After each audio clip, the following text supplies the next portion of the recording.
आप सभी को अस्सलाम वालेकुम, नमस्कार, आदाब, सत श्री अकाल, जय हिंद, जय भारत।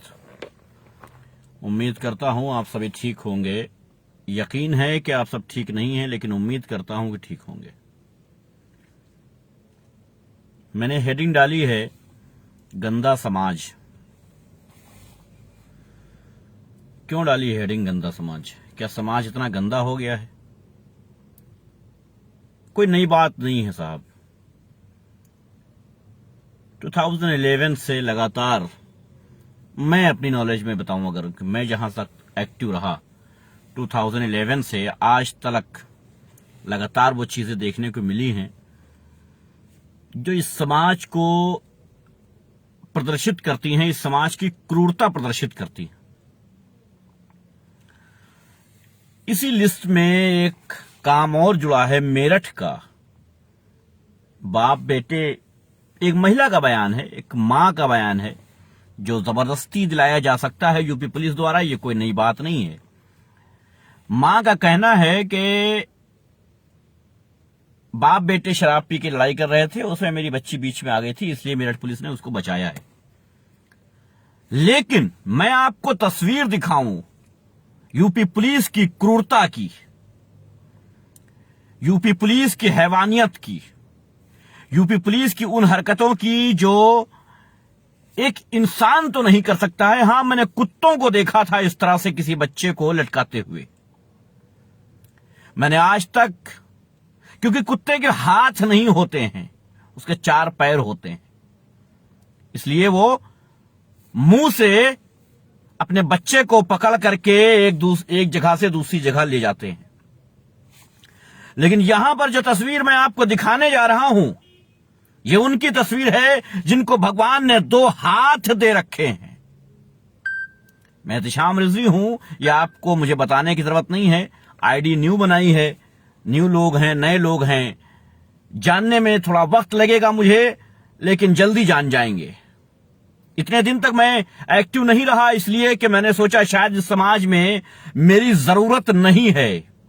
लेकिन एक पोस्ट मैंने डाली थी, मैंने व्हाट्सएप पर भी शेयर किया था कि क्या मुझे एक्टिव रहने की जरूरत है, तो 80% लोगों ने कहा कि हां, और 20% लोगों ने कहा कि आपकी मर्जी पर डिपेंड करता है। तब मैं वापस फिर से एक्टिव होने आया। और एक्टिव होने के साथ साथ पहली तस्वीर जो मेरे सामने आई है वो इस समाज की हैवानियत की आई है, इस समाज की गंदी मानसिकता की आई है। यह तस्वीर मैं आपको दिखाता हूं। ये तस्वीर देखिएगा और सोचिएगा।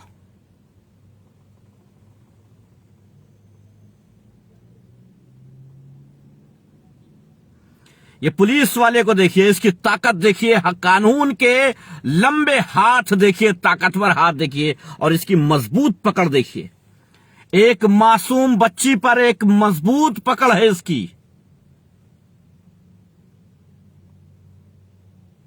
ये बच्ची चीख रही है, ये बच्ची रो रही है, जो फोटो में आया है। ये मेरठ पुलिस की ताकत है साहब, ये यूपी पुलिस की ताकत है जो एक बच्ची को हाथ में लेके टांग देती है। मैं जानना चाहता हूं उस पुलिस वाले से, बाप नहीं हो क्या? तुम्हारे बच्चे को इस तरह एक हाथ में लेकर टांग दिया जाए, क्या करोगे? मां से जो बयान दिलाया गया है, जाहिर है कोई भी मां बर्दाश्त नहीं करेगी यह हरकत। लेकिन चूंकि मां गरीब है, मां एक मजदूर है, मां नहीं चाहती है कि उसे झूठे केस में जेल भेज दिया जाए। मां नहीं चाहती है कि उसके पति को तोड़ दिया जाए, मार दिया जाए, उसकी जान ले ली जाए।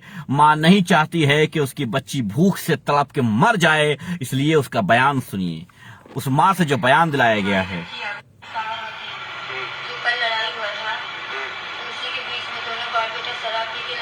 क्या नाम है उनका? नाम राजपाल अजय कुमार। उसी में हमारी बच्ची आ गई थी लड़ाई के बीच में। पुलिस अंकल ने मुझे बच्ची को बचा के दे दी थी। मेरी बच्ची को कहीं चोट कहीं नहीं लगा है। अभी कल अखबार में लिखा हुआ है, पेपर आए हमारी बच्ची के, वो सब झूठ है। जो अभी है भगवान इसकी मदद करे।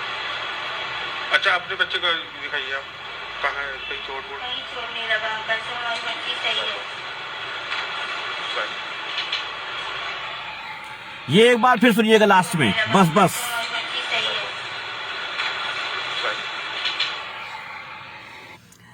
तो महात्मा गांधी के इस देश में मैं यूपी पुलिस से कहना चाहता हूं कि रिकॉर्डिंग करते टाइम इशारों में बात किया करो, क्योंकि तुम्हारी बस बस की आवाज यहां आ गई है इस रिकॉर्डिंग में।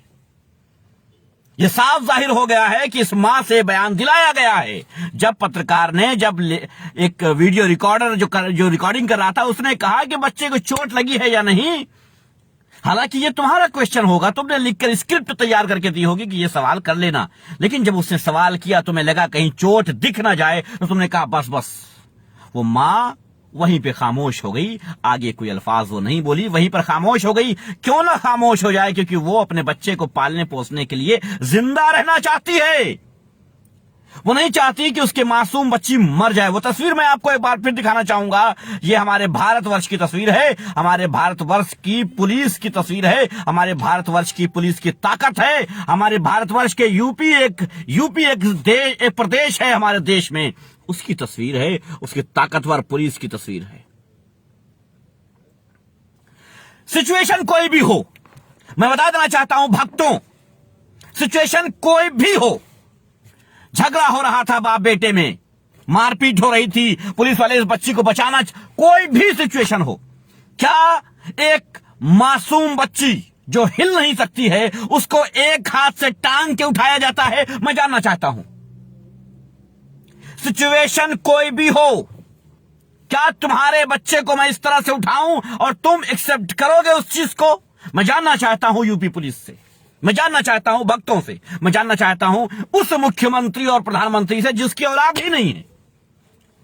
मैं उस मुख्यमंत्री और उस प्रधानमंत्री से सवाल कर रहा हूं जिसकी कोई औलाद ही नहीं है। वो औलाद का दर्द क्या समझेगा? मगर यूपी पुलिस की तो औलादें होंगी ना, इनकी तो औलादें होंगी ना। ऐसा तो नहीं कि ये भी बेऔलाद हैं। हां, काश के ये पुलिस वाले बेऔलाद होते, काश के ये पुलिस वाले बेऔलाद होते जो दूसरे के बच्चों का दर्द नहीं समझ रहे हैं या अपने बच्चे के दर्द में तड़पते, भगवान से गली गली प्रार्थना करते। लेकिन ये बद्दुआ देने से पहले एक बार सोचना पड़ता है कि फिर इनकी पत्नी जो एक मां होगी, उस मां को क्यों श्राप दिया जाए, उस मां को क्यों बद्दुआ दी जाए। लेकिन ये लोग बाप बनने के काबिल नहीं है। मैंने बहुत पहले कहा था कि नपुंसक समाज है ये हमारा, गलत नहीं कहा है मैंने। मैं आज भी उस बयान पर बिल्कुल कायम हूं और कहता हूं बार बार कि हम एक नपुंसक समाज में जी रहे हैं, जहां एक मासूम बच्ची को एक हाथों से टांग दिया जाता है। मैं जानना चाहता हूं कि आखिर ये किस लिए हो रहा है हमारे समाज में, और देखने वाले क्या देख रहे हैं? इनको क्यों नहीं सजा दी जाती है? इनसे सवाल क्यों नहीं किए जाते हैं? इनसे जवाब तलब क्यों नहीं किया जाता है? लेकिन जवाब तलब करेगा कौन? देखिए, हम उस देश के वासी हैं जिस देश में कुछ भी हो जाए लेकिन हम खामोश रहते हैं। साहब, आप लोगों को पता होगा कि जिस मंदिर के लिए हम भारतवर्ष के लोग, एक बहुत बड़ी आबादी परेशान थी कि साहब राम मंदिर तो वहीं बनाएंगे, हैं? क्या था वो? चटनी रोटी खाएंगे, रामलला वहीं बनाएंगे, मंदिर वहीं बनेगा। याद है कि भूल गए? चंदा दिल खोल के दिया था। अब वो राम जी ने क्या किया है मालूम है? राम जी ने यह किया है कि 2 करोड़ की जमीन को 18.5 करोड़ में खरीद करके 16.5 करोड़ रुपया एक मुसलमान को, जो सुल्तान अंसारी नाम है, उसको प्रॉफिट दिया है। किसने दिया है? या तो ये कहो कि आपके राम जी ने एक मुसलमान का फायदा सोचा है, या तो ये मान लो कि राम जी का भरोसा अब तुम पर से हट चुका है। वो नहीं चाहते कि तुम्हारा प्रॉफिट हो। एक मुल्ले पर भरोसा कर लिया राम जी ने, 16.5 करोड़ रुपया 5 मिनट में कमवा दिया एक मुसलमान को। तो या तो ये मान लो कि अपार कृपा है मुसलमानों पर राम जी की, ये मान लो। 16.5 करोड़ रुपया 5 मिनट में कमाने का मतलब है कि अपार कृपा है राम जी की। वालेकुम सलाम भाई। 16.5 करोड़ रुपया 5 मिनट में कमा लिया। सुल्तान अंसारी ने। और वो इंसान जो हमेशा मुल्ले मुल्ले मुल्ले मुल्ले मुल्ले बैठ जा मुल्ले, उठ जा मुल्ले, खड़े हो जा मुल्ले, चुप हो जा कहता था, वो आज कह रहा है कि सुल्तान अंसारी जी, भाई राम जी की अपार कृपा है मुसलमानों पर। वो आदमी जो मुल्ले मुल्ले करता था वो आज कहता है कि अंसारी जी, हाँ, अचंबित पात्रा की बात कर रहा हूं। हाँ, मैं उसी लॉबी की बात कर रहा हूं, उन्हीं भक्तों की बात कर रहा हूं जो मुसलमानों को मार देने की बात करते थे, मुसलमानों को देश से निकाल देने की बात करते थे। आज वो अंसारी जी गलत नहीं कर सकते कहने पर मजबूर हैं। क्यों?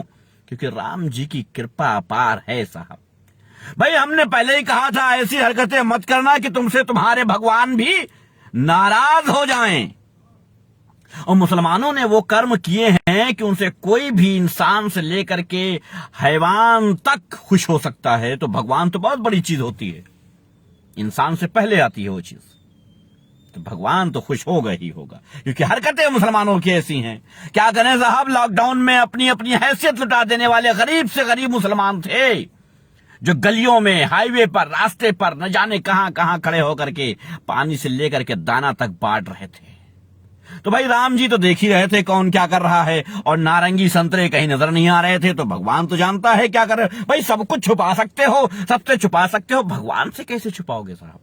खैर, बात यही नहीं रुकती है कि अब मैं बात करता हूं मेयर साहब की। अयोध्या के मेयर साहब हैं जो गवाह हैं।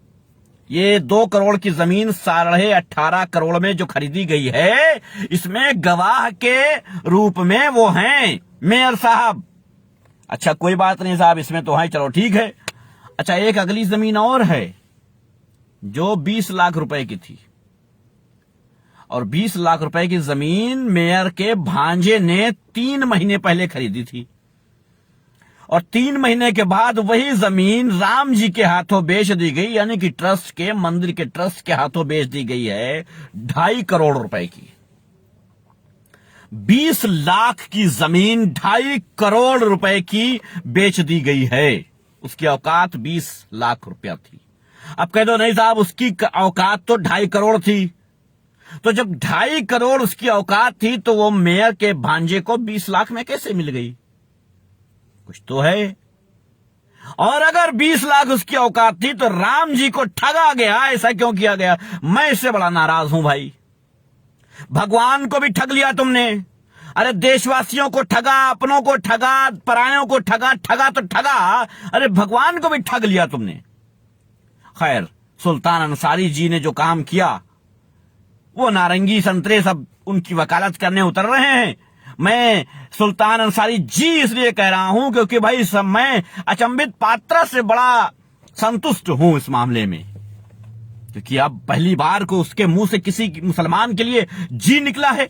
वो बंदा जो आज तक एपीजे अब्दुल कलाम को भी जी नहीं कहता था, कलाम कहता था सीधे सीधे, अब्दुल कलाम, आज वो अंसारी जी कहने पर मजबूर हुआ है।